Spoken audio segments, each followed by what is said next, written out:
मध्य प्रदेश भाजपा अध्यक्ष वीडी शर्मा ग्वालियर पहुंचे, जहां उन्होंने मीडिया से चर्चा करते हुए इंदौर में कांग्रेस प्रत्याशी अक्षय कांति बम को लेकर पूर्व लोकसभा स्पीकर सुमित्रा महाजन के बयान को लेकर कहा कि सुमित्रा ताई ने जो चिंता व्यक्त की है वह ठीक की है।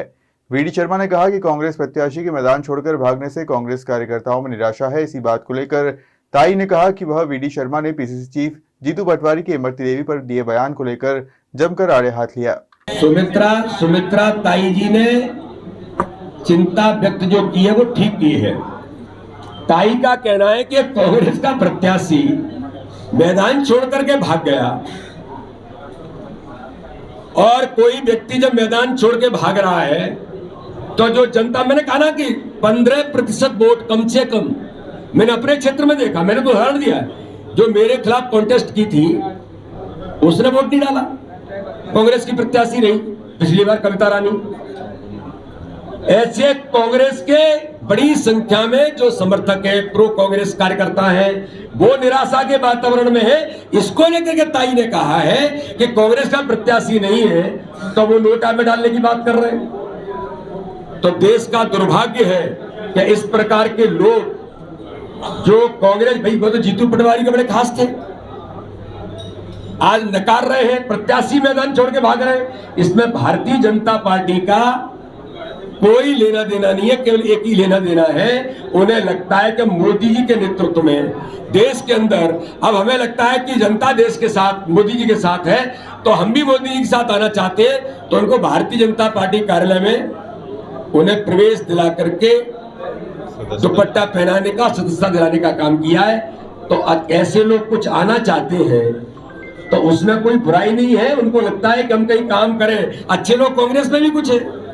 पटवारी आना चाहे तो विनय जी, अब जीतू पटवारी जी के बारे में तो सोचना पड़ेगा। जो दलित बहन के लिए इस प्रकार की भाषा का उपयोग करता हो, ऐसे लोगों के लिए भारतीय जनता पार्टी में कोई स्थान नहीं है। लगातार इन मुद्दों पर विकास और गरीब कल्याण के साथ, और आज एक बात मैं ग्वालियर चंबल अंचल के अंदर बड़ी गंभीरता के साथ और बड़े कष्ट के साथ कहना चाहता हूं।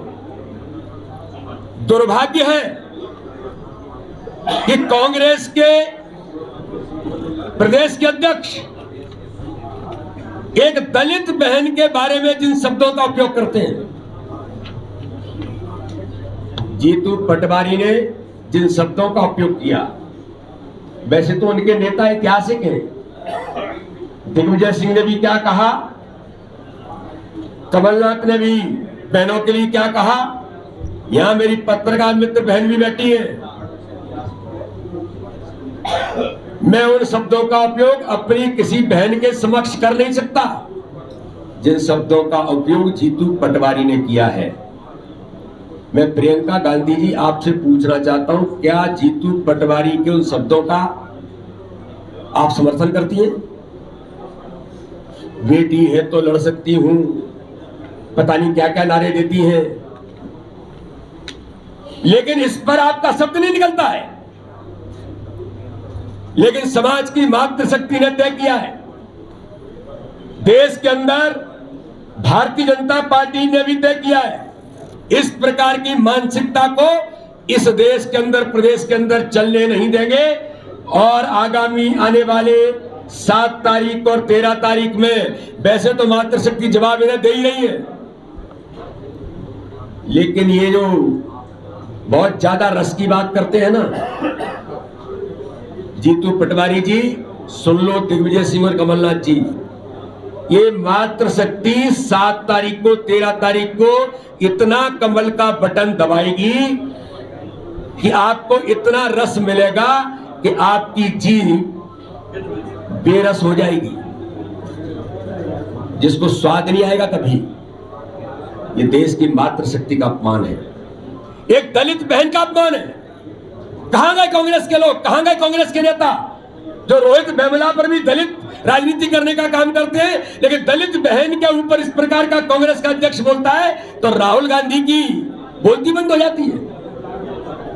इन चुनावों में कांग्रेस हार के डर के कारण, हार की खींच के कारण जनता ने इन्हें आज पूरे देश और प्रदेश के अंदर जो नकार दिया है, उसके कारण से अनाप शनाप बोलकर मीडिया के अंदर हम कैसे पहुंचे, ये प्रयास करने का कांग्रेस का जो प्रयास है वो जनता सफल नहीं होने देगी।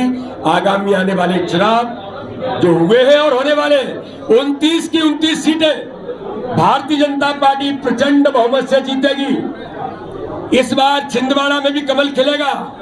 राजगढ़ में मिस्टर बंटा ढार, जिनको 2003 में ही जनता ने नकार दिया था, जमानतें जब्त होंगी और भारतीय जनता पार्टी को मध्य प्रदेश के अंदर अभी तक के इतिहास का सर्वाधिक वोट प्रतिशत वोट शेयर ये मिलेगा। मैं आपको ये विश्वास दिलाता हूं।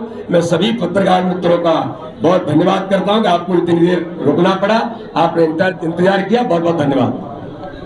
कोई